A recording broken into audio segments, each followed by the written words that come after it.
Greetings and welcome to another episode of the Hourlings Podcast Project. My name is Martin Wilsey and I'm your host, but I'm not driving the bus tonight. Shay's driving the bus. So I'm going to just turn it right over to Shay. More autocratic power. Excellent. My favorite.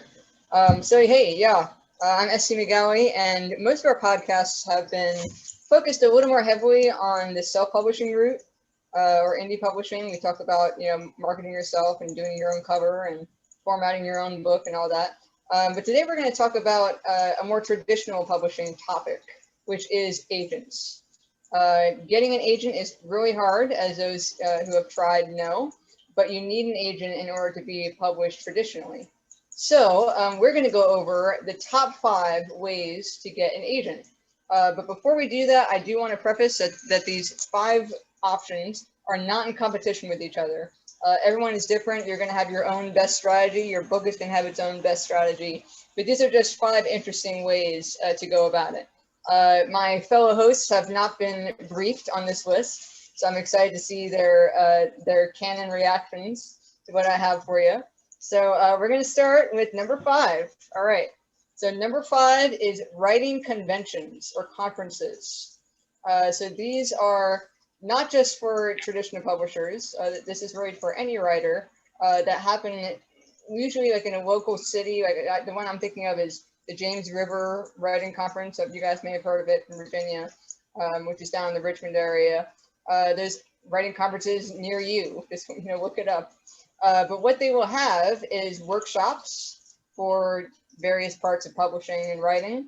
And they'll also sometimes, I know the James River one does offer one-on-one 10 minutes with an agent. And so you pay like, a certain fee, $50 or something, and you get to do an elevator pitch to an agent, which is just you summarize your book real fast and make it look really sexy. And most of the times what happens is no matter what you say, you're going to be really nervous. You're going to practice it in front of the mirror. But most of the times, no matter what you say, the agent will be nice and say, yeah, go ahead and send me 10 pages. And so that's kind of like a nice in to get some kind of standout in their very long query email inbox. So what do you guys think about number 5, writing conferences as a potential way to get an agent? Well, I think it's brilliant. Yeah, I have been to lots of writing conferences, and I have actually spoken to lots of agents that were attending. Right. The nice thing about the agents that actually do those speed dating event things that they have there, they are looking for new clients. Right. So it's not like a cold, agent letter that you're sending to somebody that you don't know, that you've never met, that's never met you. I think having a personal connection with somebody, you can get their measure, because it's not just about them finding you, it's you're finding them too. Yeah. Right. And also a nice thing about that too, that I've seen in talking to other authors that I know, they're usually in the genre that you're interested in. Because if you're attending a science fiction conference, their agents that'll be there will be interested in science fiction properties. So that is actually a really great way to at least get your toe in the door. Yeah, I mean, some conferences have different flavors. Like you said, some are like a sci-fi and fantasy conference, and other ones are more general. But David, I think I cut you off. You had your... No, that's all right. In general, I agree that it's a good way to at least get an introduction to an agent. At the same time, I'm a big believer that money should flow towards the writer. Right. And so I'm a little unhappy about the idea of having to pay even a minimal amount for an interview with an agent, since their job is to actually find writers. I know other events host a meet and greets with agents that do much the same thing and don't charge money. Your mileage might vary, so I would explore that option as well. I think that's fair, but I would also encourage people to recognize that the money that you pay is also, it's teaching yourself how to pitch. You're still learning something out of it, even if you don't end up with an agent. It's still a healthy exercise, I think. Oh, agreed. And $50 generally won't break the bank for most people. Yeah. At the same time, money should flow to the writer. I'm sorry. I get you. I feel that. Well, I will say this though. I mean, the Pen Writers, that's another convention that happens up there in Pittsburgh, if I recall. That one friend of mine, Laura, She went there. She has a nonfiction book that she wanted to get published, and she did. She found an agent up there, and she just paid the entry on the convention. I don't believe she actually paid for to have the agent listen to her, because Yeah, the it agent was was there to listen. Shay's comment was the first time I've heard somebody having to pay an additional fee to do Yeah, exactly. That's unusual. the thing. The conferences I've been to, Yeah. they just have the agent events. Well, that's just Right. Sure, they have a James- limited number of people that they can. Yeah. That's just Right. a James River. I don't know if, how it is in other conferences. I believe Balticon has done the same thing. That's a science fiction convention of about 1,500 people. I believe they've done the same thing. They had like an agent meet and greet that was did not require money, but at the same time there were a limited number of slots, and so you Yeah. paid for it. And I think that's fair too. So money is a really. way to limit the slots, but there could be limited slots for other reasons. Yeah. Cool. All right. So rolling in at number 4 in the top 5 ways to get an agent. Number 4 is contests. This will vary, but I have been in various writing contests that one of the grand prizes is being able to send your whole manuscript to an agent with, a guaranteed response or read through. And one of the contests I was in that did this is called Query Combat with a K. It's run by Michelle Huac. I don't know if I pronounced that correctly. H-A-U-C-K. And so writers will send in their blurb for their book, or their small back cover, synopsis hook, and judges, which are different bloggers, are experts in the field of reading and writing and all sorts of literary topics, will judge what's the best blurb, and it'll go through an elimination style competition, and the winner will get an entree, if you will, to an agent. So that's one example, and I know that there are other contests that are similar. I know even I'm a judge for an independent book award, and one of their prizes is the same thing. Is you get to talk to an agent and pitch your next book and maybe make a connection. So contests are a unique way to end up with an entree to an agent, and you also just like with pitches, you also learn something in the process. You get to see what else is out there, other writers you're going to compete against in that genre, and it's an interesting way to get an agent. So that's my number 4. What do you guys think?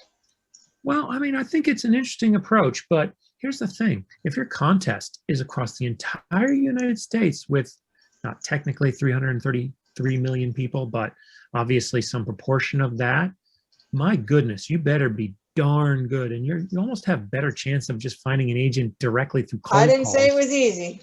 Yeah, I just said it was creative. might work better if you were in Canada. I think the idea is funny, but for instance, I love Marty, but Marty would fail that contest. He's not the world's best blurb writer. Mhm. And yet he's a full-time writer, making a decent amount of money from his books. So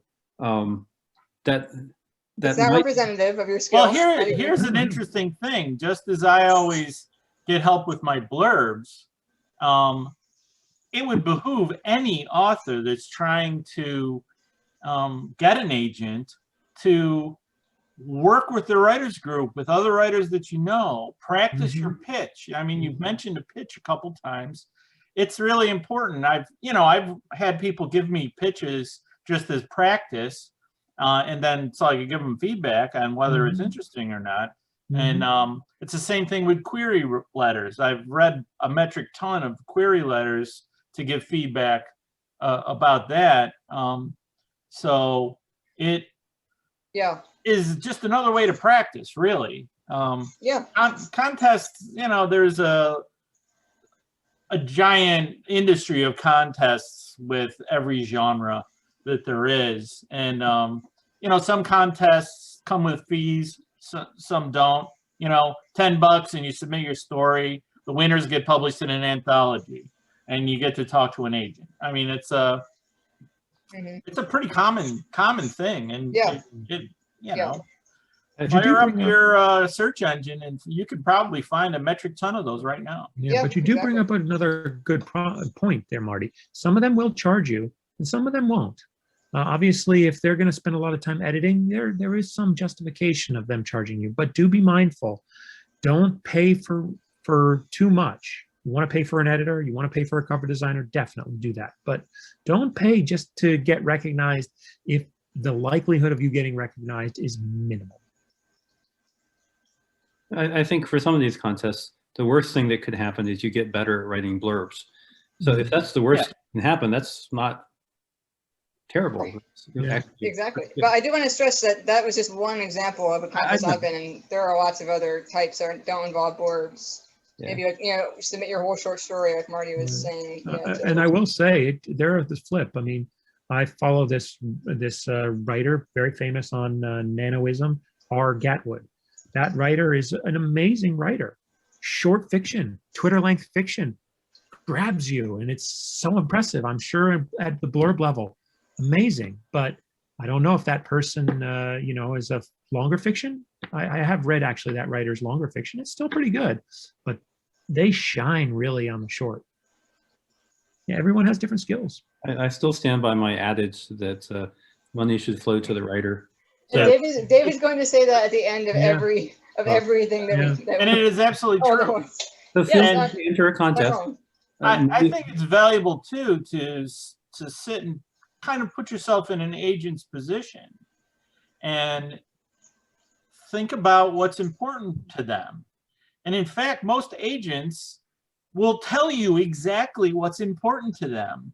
And it's important not to ignore what they want, because they're all very clear. Usually you can find agents that have room in their portfolio. They will tell you the kind of writers they're looking for, and don't ignore any detail that they put out there, because it'll show you pay attention. If they think they can make money off of you, they will find room in their portfolio. Oh, yeah. Yeah. All right, we're on to number 3. You guys ready? Right. Number 3, trying a new agent. So there are lots of people in the literary field that have been editors, even for, you know, for big presses. They've been copy editors, they've been content editors, maybe they've been on the marketing side, or maybe they are, you know, masters, PhD English holders that have been teachers, or any sort of background in books. Librarians, booksellers and librarians is a big one too.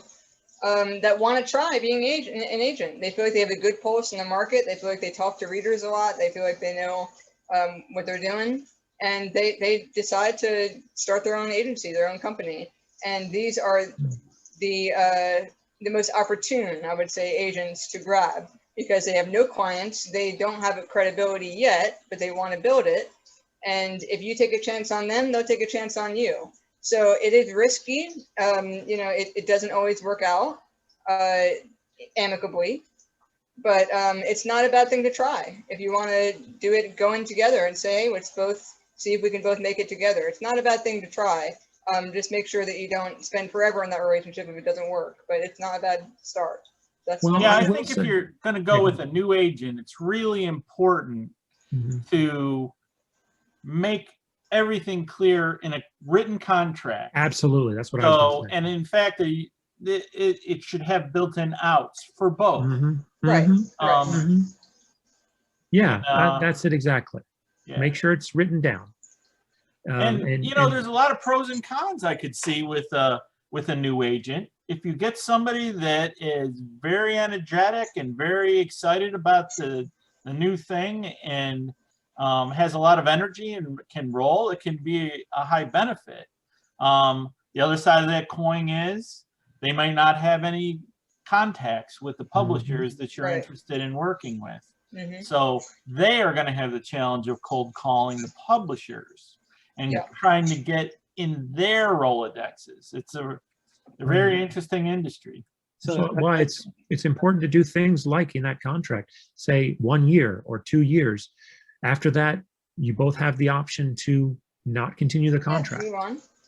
So I think in essence, when you're trying to get an agent, you're also effectively interviewing the agent. And it's not just you getting an agent, it's you determining whether or not that agent can do what you want them to do for you, right? So I think there has to be a decision, especially if it's a new agent. Do they have the skills that it takes to do the kind of wheeling and dealing that an agent needs to do? Do they have the gift of gab? Would you think that an Eskimo would buy a refrigerator from this person? Do you think this person has the capability to work around obstacles, to get past a secretary, to talk to somebody that they need to? Is this person going to go to conventions and beard the publisher in his lair, buy a beer for him, talk about his his stable of writers? If so, that person might be a good person to go with. I'll take energy over anything else. But it works both ways. You're not just trying to get an agent. You're trying to get an agent that will do stuff that you need. Yeah. And I think the other thing is to realize where the agent is coming from. As you mentioned, what if the agent is in a library? Maybe she was the purchasing person for the library. That way she would have a lot of contacts in the publishing industry. Very true, Jeffrey, yeah. Most new agents will be apprenticed with current agents, and they're not so, I don't want to use the word easy, that doesn't seem respectful, but they're not as accessible, I would say, as agents that are really starting cold, that aren't apprenticing with an agency.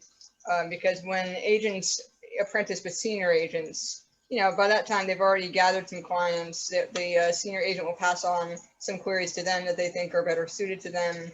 It's a little hard to break in there. But yeah, if you want to really try fresh and see where it goes, that's our number 3 for you. So David, can you say your tagline though, so I can move on to number 2? Make sure the money flows towards the writer. Thanks, David. Yeah. All right. Number 2. Coming in at number 2, this is a big one, but it's kind of a cliche one, it's kind of a plain one, is informed querying. So this is where you, as Marty was saying, you've really done your research, that this agent would just be drooling for your manuscript, for what you have to bring to the table. And so some ways that you can informed query are, the typical buying the writer's market book, which comes out yearly, and taking a highlighter. That's what I did, the old-fashioned way. But I'm going to do a plug for my wonderful agent, Jessica Sinsheimer, who created and runs the Manuscript Wish List, which is a website that shows exactly what agents want. Agents write their own profiles, and it's an awesome, helpful directory for writers looking for agents that suit their needs. And then the last tip I have to informed query is to books that are like your books, that sold well, that are good, flip to the back of the acknowledgements. That author will thank their agent, and you'll find who that author's agent is very easily. Or you can just Google search it, but I like the old-fashioned way. And you can query to them. So informed querying, I know that's plain, I know it's not sexy, but that's number 2. What do you guys think? That is the best way, in my opinion. I think you do your research, find the person that likes the stuff that you write, and then they'll be your advocate. Your willing and happy advocate, not just for the money, but because they love the story. I think you also left out networking. Well, that could be number 1. Yeah, that's right. Okay. But for instance, doing an informed search, the first thing I'd be doing is talking to some of my friends who are perhaps traditionally published, going to a convention, talking to some of my fellow writers at conventions. Oh, you're traditionally published. Who's your agent? Do you like them? Would you recommend them? Do they like my kind of stuff, et cetera, et cetera. And see if you can go that route as well. And especially if you know somebody who knows an agent and you can get them to recommend you, that's sort of an in. Yeah, I'll give you a spoiler. Networking is not number 1 because I was thinking that's a little bit too much of a tease and too annoying to say, well, the number 1 way is to know James Patterson, Yeah, okay, yeah, the number 1 way is to be his best friend. Right. And then get an agent. But yeah, it's true. And I benefit from this. I have some pretty high profile author friends that have helped me and mentored me along the way. And it is unavoidably a great way to help you get an agent. Yeah. Not how I got my agent. I think you crosses to the point that really illustrates how important the query letter itself is. Right. So do research and understand what a query letter is, how they're set up, how long they are. And then after you find out all those generic criteria, how query letters usually work, then you need to tailor it specifically for the person that you've researched, that you're sending it to. Because I don't think that just blanket sending out query letters that are generic to whom it may concern will ever be read by anybody. It'll go straight in the wastebasket, because those poor people must get drowned in those things every day. Well, So know how to write a query letter, yep. and then know how to tailor a query letter to the specific agent that you have learned everything you can about them already. Yeah. That is a skill upon itself that you really must learn if you're going to go this route as a writer. Yeah, I think you're right. We were focused mostly on finding an agent that you could send a query letter to, but then once you've found them, yeah, it's going to work best for you if you can tailor it to them. Just like a resume. Yeah, because you're just not going to send them a copy of your book. I mean, you don't just email some dude with a PDF of your manuscript. That's not how this works. And that's the first step. You read the agent's website, and the web agent will tell you, if you're going to ask, then send me the first 10 pages and a summary, or the first 5 pages and the blurb. They will give you specifics of what they want. Follow it. Yeah. Gone are the days where you would just print your manuscript, put it in a box, mail it to the publisher, and say, do you like it, please? No, Dear sir or madam, will you need my book? It took me years to write. Will you take a look? There are some publishers who accept on agented submissions. Big There's not Five? most of them. Or Big Four now? No, smaller publishers, sometimes imprints. So I think Bay and Books is one of those. That's more in the military science fiction realm, but they get a lot of their books that way. I will say this, I'm a big fan of this Tannhauser Press thing. Just saying. Amen. Yeah, those guys are a bunch of assholes. No. And one other comment I make about that is that some agents don't like multiple simultaneous submissions. So be careful. Don't like send out, 500 query letters all in the same day, because agents talk to each other as well. So especially don't start making a deal with somebody and then you get another response back and you bait and switch. Just be professional as you're doing it. Yeah. Yeah, be professional. Good advice. David? Yes?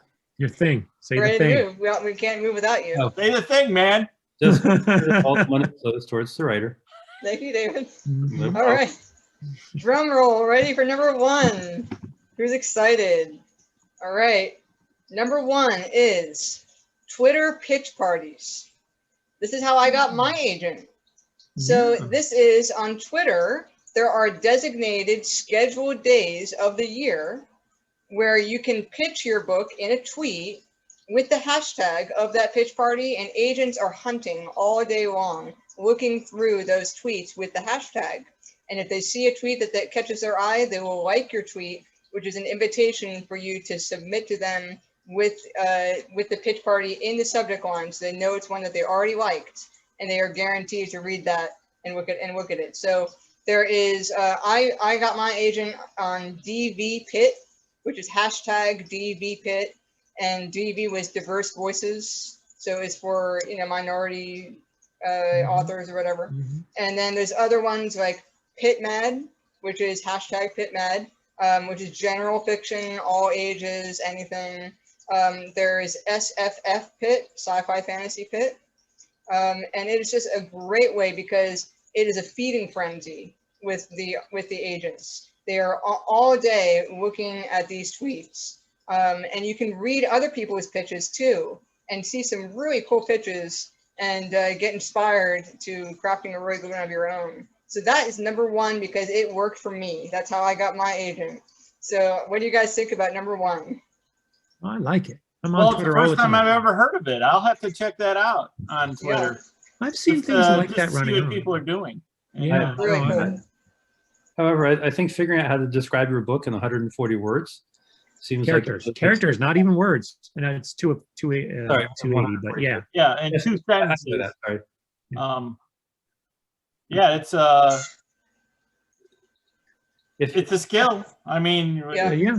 that's Well, like I said, my friend R. Gatwood does those tweets, and they're amazing. And I bet you that person, if that person did go that route, probably could do something like that.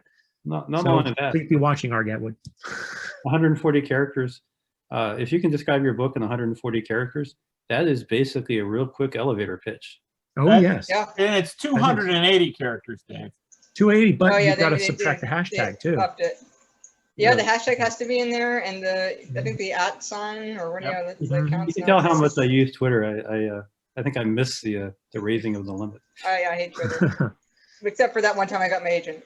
Yes. Well, viewers, this person runs about a dozen Twitter accounts. He is all Wow. over Twitter. How many identities are you fronting? Well, about a dozen.